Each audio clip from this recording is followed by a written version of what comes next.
Hot Fuzz just looks like a dumb action comedy until you realize every single joke that they make comes back later. This movie opens to Nicholas Angel, a super cop who is getting forcefully transferred to a small weird little town in the country because he is too good at his job and he's making all the other cops look bad. And little did he know, this little town had a lot more to it than he first thought. And the moment he arrives, he goes to a bar and 9 out of the 10 people there are actually underage, so he empties the whole place out.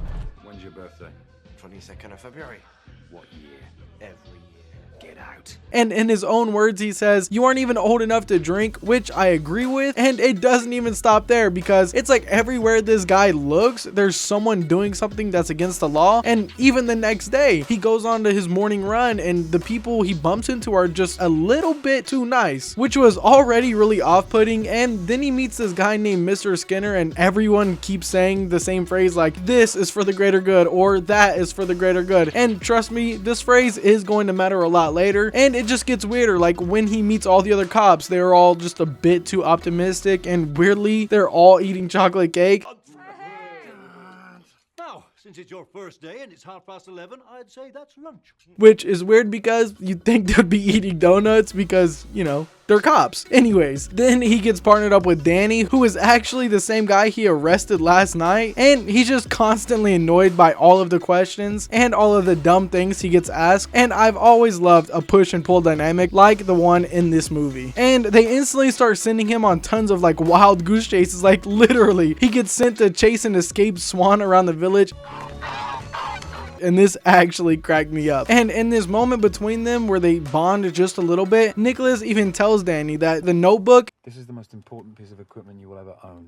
This notebook has saved my skin more times than I care to mention." and I have a feeling that's going to matter a little bit later. Anyways, then we pick back up with them at a show that they were told to go to by the chief. And I'm not gonna lie, this show was like really weird. And this show had some straight up Darman acting, I'm not gonna lie. And I was very confused on what was actually happening. But this weird show is about to turn into a full-blown murder investigation, because once they leave, you can see someone in a Grim Reaper outfit that looks straight out of a Spirit Halloween, and we don't know who this is, but he kills the main actor from the show that they were just at. And this is when the investigation actually begins. And we just saw a murder, right? But when Nicholas gets to the scene, everything is staged to look like an accident, even though we just watched this dude get straight up killed. Like there was no car accident involved. So Nicholas starts asking around, even discovering a guy who has like 500 guns and a whole sea mine in his garage. And this dude hits his sea mine with the butt of a shotgun.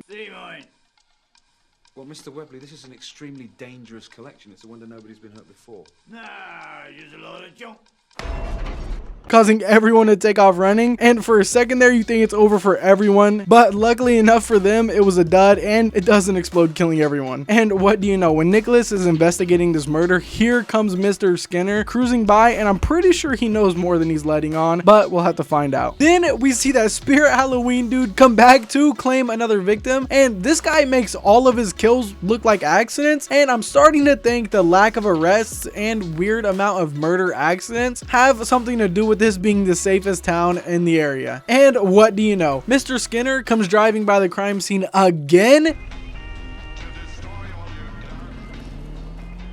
And this could be some sort of crazy coincidence or just someone being nosy, but the movie puts a little bit too much focus on him every time he shows up. So again, we got to keep our eyes on this guy. And then at a city event later in the movie, who would have thought the Grim Reaper guy claims his third victim by dropping a rock like 100 feet, and it lands on a guy's head. And I cannot show this on YouTube because it is insanely brutal, but trust me, this was no accident. And while this investigation is still going on, Nicholas goes to an old lady at a flower shop, and she drops some hard truth on him, explaining, "And then that reporter got dressed in, finds out about the route and tells me this land is very valuable, and how all the recent deaths are somehow connected to the village land being sold. So now Nicholas has a motive. Someone's killing people to control the village, which starts to get him thinking. But of course, here comes that mysterious Spirit Halloween dude again, who literally offs her like right in front of Nicholas, and for some reason literally nobody in the village believes him, even though he chased the killer out of the village. And this pretty much sells it for me. Everyone is either just living through ignorance is bliss, or hiding what is actually going on from the rest of us. And then the police chief tells Nicholas,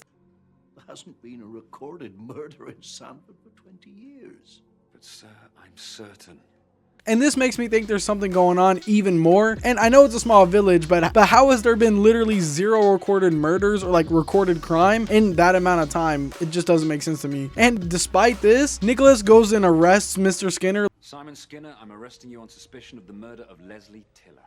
Laying everything out about how he's the one who has been behind all of the deaths recently, and Nicholas has all these pieces put together, the motive, the patterns, Skinner showing up at the crime scenes, but somehow Mr. Skinner has an alibi and actually wasn't around the scene of any of the crimes, only showing up after, and this doesn't clear him by any means in my opinion, just that he didn't do the dirty work himself. So Nicholas heads home, but once he gets there, there's a killer in his house waiting for him, and it turns out to be someone completely different, and this dude definitely isn't all the way there. Like, Nicholas actually only beats him in this fight because he tosses the teddy bear to him and the guy gets distracted by it.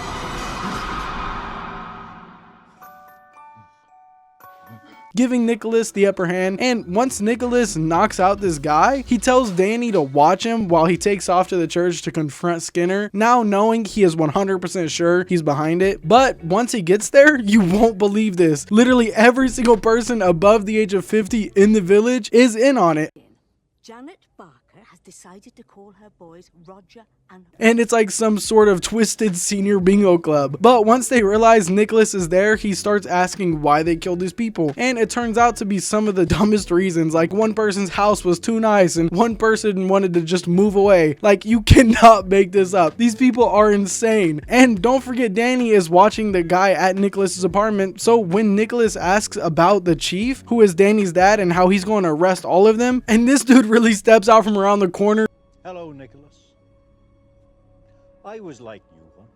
Revealing that he is essentially the cult leader, and now Nicholas is all alone and up against a full-on cult. Well, I mean, he still has Danny to help him, right? Or no, he doesn't, because when Nicholas turns around, Danny is standing there.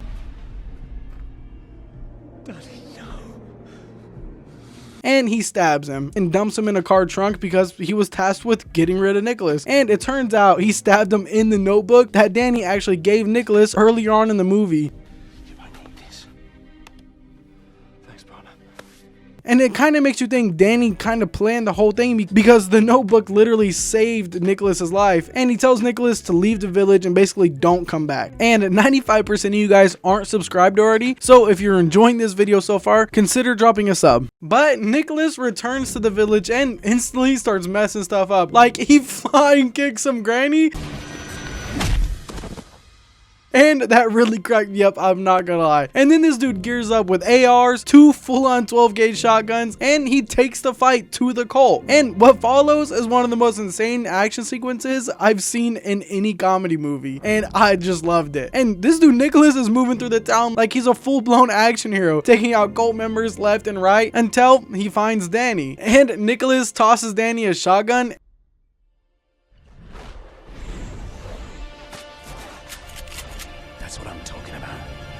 And I loved this moment because of their bittersweet relationship Danny and Nicholas have had so far in this movie. Like, this is really the turning point, showing Danny is choosing to no longer live in the cult lie his father has held over him for so long. And then they enter a pub where the chief, also Danny's dad, is at, and they get into a shootout with him, eventually getting surrounded by all of the rest of the police force. And even though Danny has shown to not want to follow his dad blindly anymore, this is the moment he finally says it out loud and to his dad's face, saying, "No, it's not, Dad.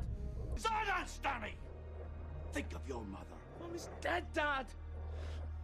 because throughout the movie, his dad has always said, oh, the village is only like this because he wanted something perfect for his wife who passed away, which is just sad but insane at the same time. So seeing Danny come to the realization that this isn't what she would have wanted, that was also the final nail in the coffin to get the other officers on their side. And this shows us that the entire village isn't actually evil or crazy themselves. It was just a select few who brainwashed everyone else into thinking that the murders were all just accidents innocence. And I really love this reveal because they do it with humor, but before they can actually capture and arrest the chief and Mr. Skinner, they escape in a car. So Nicholas and his crew go after them, chasing them to a Walmart type of store, and this dude Nicholas gets confronted by the same killer that was in his apartment earlier in the movie, and this is the official rematch. And no surprise here, but Nicholas wins again, even though this guy is 2 times his size. And the moment that the chief and Mr. Skinner realize that they were about to lose the fight, they take off another time in the same car, but this time it's Danny and Nicholas in hot pursuit, and Mr. Skinner and the chief eventually crash because when they go to turn a corner, that pesky Swan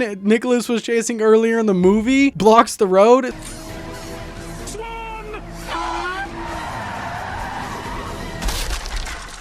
So they swerve and they crash. And seeing this happen, Nicholas and Danny pick the Swan up, leaving it in the backseat of the car when Nicholas gets out and gets into a final fight with Mr. Skinner. And this fight really got me, I'm not gonna lie. Like, both of them are giving one-liners, and Skinner even gets the upper hand and comes at Nicholas until he steps on a toy car and falls face first onto a spike on one of those mini model houses. And I can't show this, but just know he's not a goner yet, but he's there dangling and crying about how much it hurts.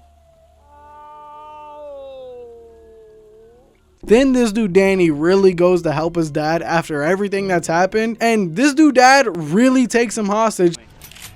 Stay back! Pack it in, Frank, you silly bastard! Like, bruh, why are you helping the literal cult leader? But it doesn't last for long because his dad takes off in a car, and the Swan that they had Nicholas chasing around earlier in the movie is in the car and causes him to crash, leading to him and everyone else getting arrested. And Nicholas and Danny and the police crew live happily ever after. Well, until one last person walks into the room and takes a shot at Nicholas, but this dude Danny jumps in front of the shot. Bloody busybody!